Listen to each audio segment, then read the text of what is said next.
Ребятки, всем привет, с вами Руслан. Я сегодня в обзоре расскажу про Kuga M5 и скрип в рулевой вилке, как с ним бороться. Поэтому все, погнали. У M5 это редко бывает, но случилось. То есть человек катался, при вращении руля появляется скрип.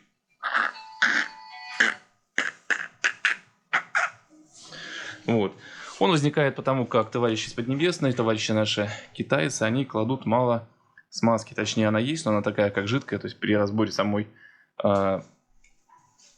подшипников она здесь жидкая, поэтому нам надо разобрать вот эту все составляющие, вот, все смазать и заново собрать. Поэтому я вам сейчас расскажу и покажу, как это все будет. И немножко отойду от темы. M5 после небольшого апгрейда клиентам. Человек поменял передние колеса, поставил шоссейные, очень доволен. Купил на Алиэкспрессе всяких причиндал, таких вот катафотиков, таких вот узелков. Вот. Держатель телефона, коврик от Эва прикупил. Вот такие штучки, катафотики. Вот, самокат достаточно ухоженный, проехал около 800 километров. Вот, отлично себя чувствует, но вот с рулем сейчас возникла проблема. Чтобы добраться до подшипников, нам надо разобрать здесь практически все. Я вот начал откручивать две гайки, потом надо будет снять вот эти фонари, которые клиент их перевесил вверх. Вот они здесь мешаются, потому что провода потом могут натянуться, оторваться. Также разобрать вот этот весь узел, открутить два винта, снять ручки, открутить здесь 3 винта верхнего хомута, вытащить штифт, добраться до винта, который находится внутри, открутить его, разобрать хомут, который верхнего крепления, вытащить башню, и тогда у нас появится доступ к подшипнику.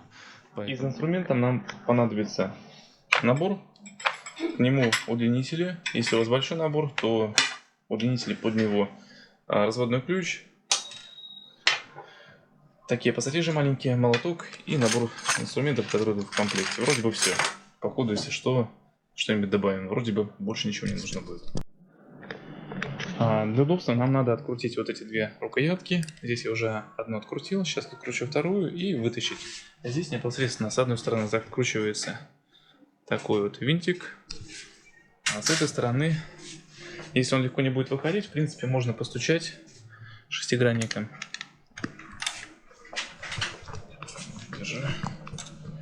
Вот, немножко нагружаем ручку вперед и шестигранником.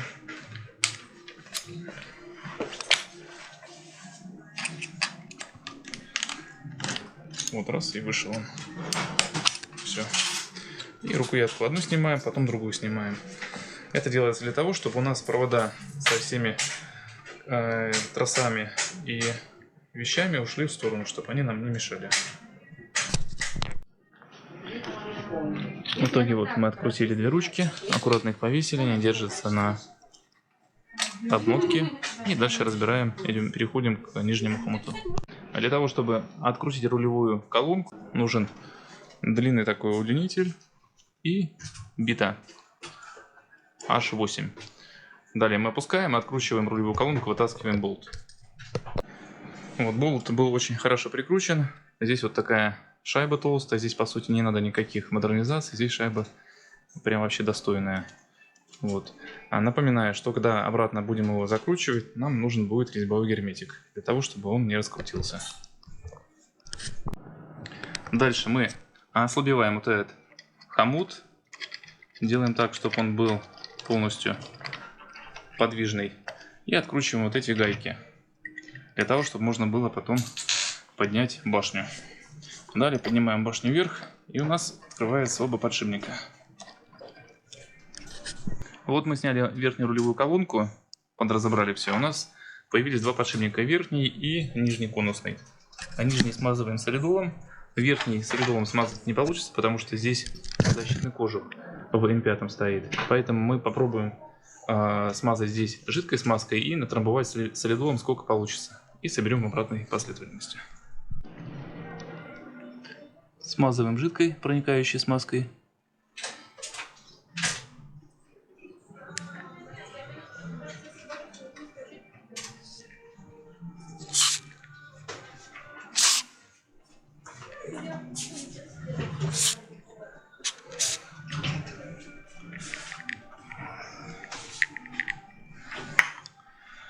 Вот, и далее смазываем солидолом.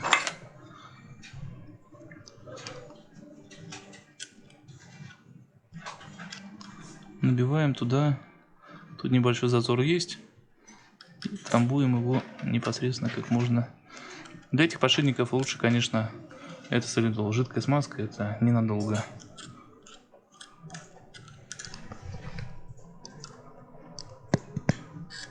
Так вот по периметру проходим весь подшипник. Собираем в обратной последовательности, опускаем рулевую колонку. Вот, потом нам надо немножко рулевую вилку потрусить, чтобы подшипник уселся.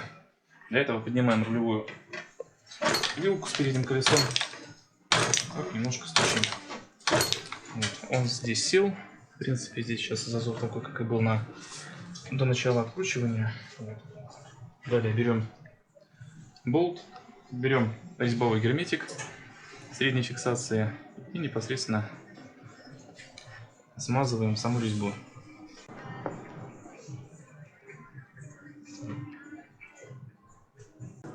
Опускаем вниз рулевую колонку аккуратненько, чтобы он туда не провалился.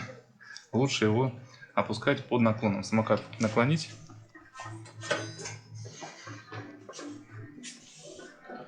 Вот. И опускать его непосредственно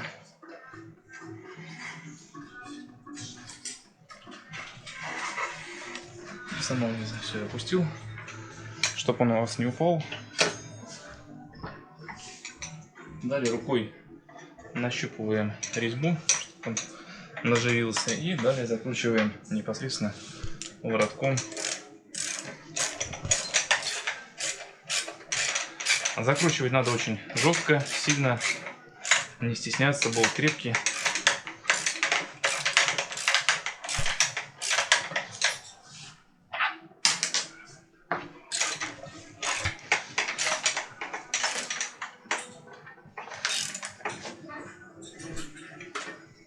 Здесь убираем провода в сторонку, чтобы пружина уперлась в сам складной механизм. И, помогая ногой, затягиваем его посильней.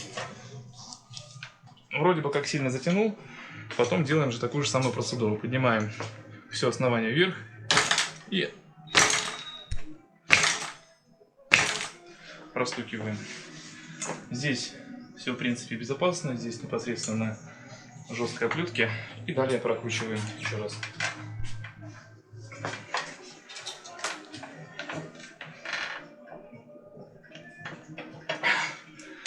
Все.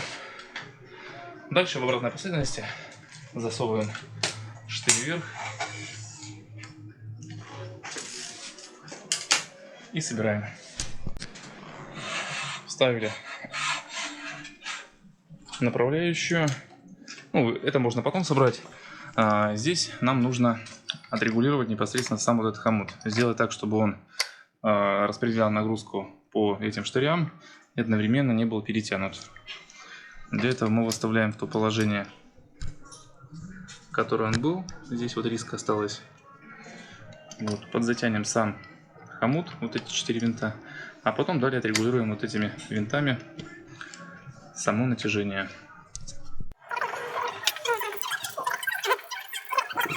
Также здесь надо иметь в виду, что сразу затягивать нельзя. В ином случае он перекусит, как в данном случае. Поэтому затягиваем равномерно.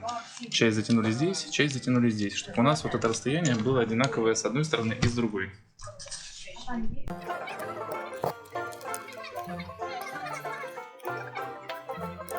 Затянули верхние болты 2, выровняли. Сейчас подтянем нижние. И в итоге потом будет финальное у нас протягивание этих 4 винтов. Нет, это у меня шагом вылетел. Так, далее мы затягиваем 3 болта верхнего хомута.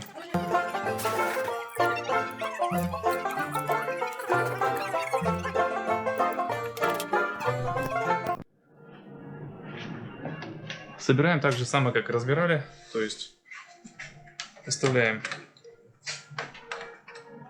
ручку вперед, вставляем винт сюда. Если не попадает, надо просто найти соосность.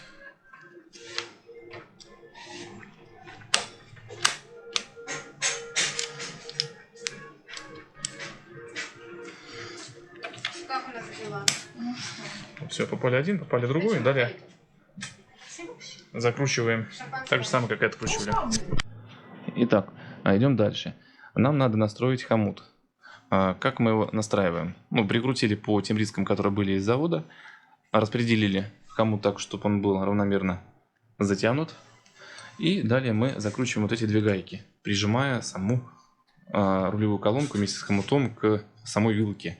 Мы подтянем и в дальнейшем законтрогаем нижними гайками. Таким образом выставим в нужное положение этот узел, и можно будет эксплуатировать его дальше. Зачем в данной модели все усложнили и намудрили? На самом деле все достаточно просто. Если, допустим, взять электросамокат Kuga M4 Pro и его болезни, где постоянно раскручивается рулевая колонка и начинает болтаться, здесь такой особенности нет. Потому как у M4 Pro раскручивается, что рулевая колонка держится одним винтом, который прикручивается к рулевой вилке. Здесь рулевую колонку держит хомут, то есть он дополнительно ее держит и не дает ей болтаться вперед и назад и раскручиваться. Хомут держит, шпильки притягивают к самой вилке, и таким образом распределяется нагрузка, то есть появляется дополнительное усилие, дополнительное ребро жесткости, и за счет этого ничего здесь не раскручивается. На самом деле сделали все достаточно грамотно, получилось так достаточно громоздко. Что касается двух передних пружин, тоже вопросы возникают, зачем их тут 4, 2 с одной стороны, 2 с другой стороны. Тоже вопрос. Если, допустим, самокат сам по себе тяжелый, если поставить одну пружину, ее будет мало, его будет пробивать. Если поставить одну пружину более толстую, более жесткую, она будет такая, то есть будет массивная. И таким образом они уменьшили вот это общую ширину самоката, сделали максимально компактным. То есть если была пружина более мощная, она выскакивала, наверное, еще сюда, пришлось бы вилку раздвигать. Таким образом, за счет компактности получилось 4 пружины. В итоге все собрали, настроили, все, руль вращается плавно, без скрипов, без скрежетаний. Поэтому такой вот небольшой обзор мы сделали. Если он был полезен, ставьте лайки, подписывайтесь на нас, и мы будем всегда нести пользу вам. Все, до новых встреч.